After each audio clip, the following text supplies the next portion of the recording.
Himalayan pink salt এই শব্দটা হয়তো অনেকেই শুনে থাকবেন বা অনেকে হয়তো এই শব্দটার সাথে পরিচিত নাও হতে পারেন।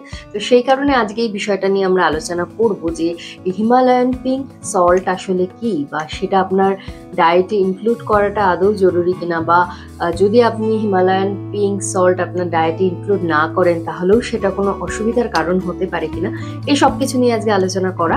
তো ভিডিওটা শুরু করার আগে যেটা সবসময় বলি, যদি আপনাদের এই ভিডিওসগুলো ভালো লাগে তাহলে অবশ্যই লাইক করবেন, কমেন্ট সেকশনে আপনাদের মতামত জানাবেন, এবং চ্যানেলটা যদি ভালো লাগে তাহলে কিন্তু অবশ্যই সাবস্ক্রাইব করবেন।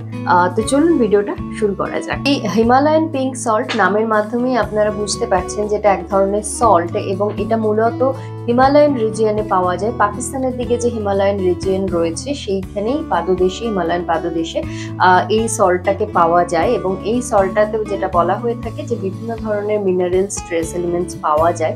আয়রন অক্সাইড নামক এক ধরনের কম্পাউন্ডও পাওয়া যায়, যেটার কারণে বলা হয়ে থাকে এই লবণটা পিঙ্কিশ কালারটা যে আসে সেটা এটার কারণেই এসে। এই যে পিঙ্ক সল্ট সেটা কিন্তু মূলত হ্যান্ড এক্সট্রাক্ট করা হয়, এবং এটাকে খুব বেশি প্রসেসড করা হয় না। সেই কারণে খেয়াল করে দেখবেন যে এই সল্টটা বেশ একটা রাফনেস থাকে সল্টটার মধ্যে, খুব বেশি পলিশড হয় না, তার কারণ এটাকে কিন্তু খুব বেশি প্রসেস করা হয় না।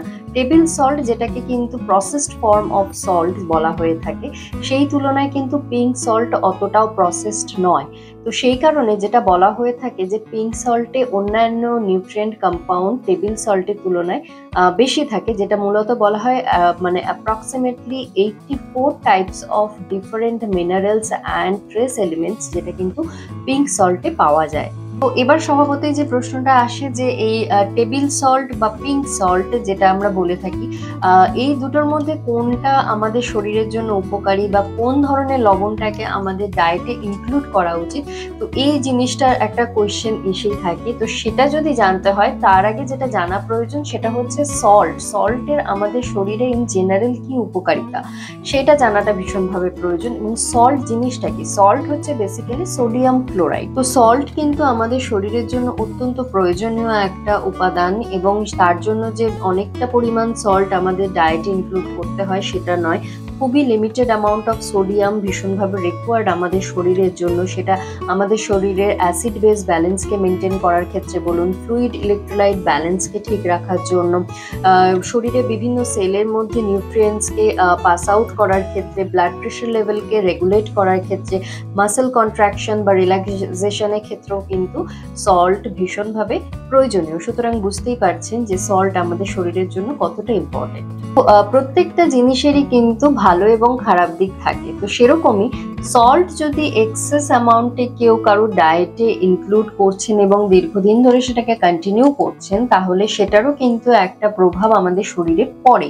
এবং তার মধ্যে অত্যন্ত কমন যেটা, সেটা হচ্ছে হাই ব্লাড প্রেশার, এবং তার সাথে সাথে ব্লটিং এর সমস্যা হতে পারে, সোয়েলিং এর সমস্যা হতে পারে, অত্যাধিক তেষ্টা পাওয়া সেটা হতে পারে, প্যালপিটেশন হতে পারে, সোয়েলিং হতে পারে। এই ধরনের সমস্যাগুলোর কিন্তু আপনি সম্মুখীন হতে পারেন যদি আপনি এক্সেস অ্যামাউন্ট অফ সল্ট আপনার ডায়েটে দীর্ঘদিন ধরে ইনক্লুড করেন বা সেটাকে কন্টিনিউ করেন। এবার লো সোডিয়াম ইনটেক করার ফলেও কিন্তু বিভিন্ন ধরনের সমস্যা আমাদের শরীরে হতে পারে, সেটা মাসেল ক্র্যাম্প বলুন, ডেজিনেস বলুন, নশিয়া, ভমিটিং, এই ধরনের সমস্যাগুলো কিন্তু আপনি ফেস করতে পারেন যদি আপনার শরীরে সোডিয়ামের লেভেলটা অনেকটাই কম থাকে সেক্ষেত্রে। এবার রিকোয়ারমেন্টের কথায় যদি আসতে হয়, সেক্ষেত্রে যেটা বলার সেটা হচ্ছে WHO গাইডলাইন অনুসারে একজন সুস্থ অ্যাডাল্ট মানুষ per day 2000 milligram of salt কিন্তু ইনটেক করতে পারেন। এবং সেটাকে যদি সহজ ভাষায় বলা হয় যে টিস্পুন, যেটাকে আমরা বলে থাকি 5 গ্রাম, তার থেকেও কম পরিমাণ সল্ট কিন্তু পার ডে একজন অ্যাডাল্ট মানুষের জন্য প্রয়োজনীয়। এবার যদি এই পিঙ্ক সল্ট এবং টেবিল সল্টের মধ্যে কম্পেয়ার করা হয়, সেক্ষেত্রে যেটা বলা হয়ে থাকে যে পিঙ্ক সল্টে সোডিয়ামের পরিমাণ কিন্তু টেবিল সল্টের তুলনায় কম থাকে, এবং শুধু সেটাই নয়, পিঙ্ক সল্টে আদার যে সমস্ত মিনারেলসগুলো রয়েছে, যেমন ক্যালসিয়াম, পটাশিয়াম, ম্যাগনেসিয়াম,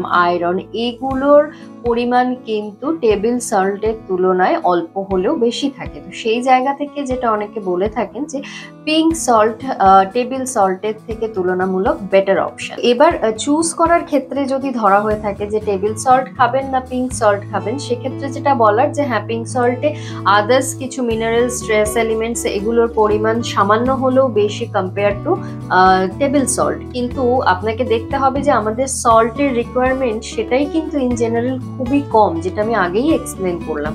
তো খুব স্বাভাবিকভাবে সেই পরিমাণ সল্টের মধ্যে যে মিনারেলস বা ট্রেস এলিমেন্টস রয়েছে সেগুলো খুবই সামান্য থাকবে।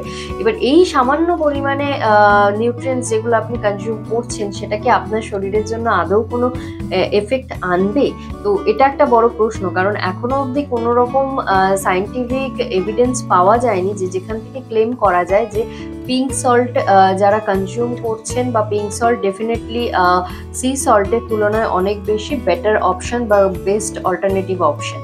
তো সুতরাং যারা টেবিল সল্ট খাচ্ছেন তারা ডেফিনেটলি টেবিল সল্ট কন্টিনিউ করতে পারেন, আর যারা পিঙ্ক সল্ট ডায়েটে ইনক্লুড করেছেন তারাও সেটাও করতে পারেন, সেটাতে খারাপের কিছু নেই। তবে হ্যাঁ, যদি আপনি সেটাকে ইনক্লুড করে এটা এক্সপেক্ট করেন যে আপনার হেলথের জন্য সেটা কোনো বিশাল চেঞ্জেস আনবে বা সেটা প্রচণ্ড হেলদি হবে আপনার ডায়েটের জন্য বা ইন জেনারেল আপনার হেলথের জন্য, সেটা কিন্তু এক্সপেক্ট করাটা ঠিক হবে না, কারণ এরকম কোনো এভিডেন্স এখনো অবধি পাওয়া যায়নি। এটা এই কারণে বলার, তার কারণ হচ্ছে এখন মার্কেটে বিভিন্ন কোম্পানির হিমালয়ান পিঙ্ক সল্ট পাওয়া যায় এবং সেগুলো যে খুব পকেট ফ্রেন্ডলি সেটা বলা যায় না কম্পেয়ার টু টেবিল সল্ট। তো সেই ক্ষেত্রে এটা আমাদের মানে সাধারণ দৈনন্দিন জীবনে ভীষণ কমন ব্যাপার যে আমরা বেশিরভাগ সময় বিভিন্ন অ্যাডভার্টাইজমেন্ট বা এই ধরনের কি বলবো মানে বিজ্ঞাপনের প্রলোভনে পা দিয়ে আমরা বিভিন্ন জিনিস কিনে ফেলি। অনেক সময় হয়তো সেটা আমাদের পক্ষে এফোর্ড করাটা খুব সহজ হয় না, তবুও আমরা সেটা করে ফেলি। তো সেই জন্যই এই কথাটা আপনাদেরকে বলার যে যদি আপনি পিঙ্ক সল্ট আপনার ডায়েটে ইনক্লুড করছেন তাতে ক্ষতি কিছু নেই, ডেফিনেটলি আপনি করতে পারেন, কিন্তু যারা টেবিল সল্ট ডায়েটে ইনক্লুড করছেন তাদেরও এরকম ভাবার কোনো কারণ নেই যে আপনি অনেক কিছু মিস করে যাচ্ছেন, কারণ যেটা আমি আগেই বললাম যে সল্টের রিকোয়ারমেন্টস কিন্তু আমাদের জন্য ইন জেনারেল খুবই সামান্য, এবং অত্যাধিক পরিমাণ সল্ট যদি সেটা যেই সল্টই হোক না কেন আপনি আপনার ডায়েটে ইনক্লুড করেন এবং সেটাকে দীর্ঘদিন ধরে কন্টিনিউ করেন, সেটা কিন্তু ডেফিনেটলি আপনার শরীরের জন্য একটা খারাপ প্রভাব ফেলবে।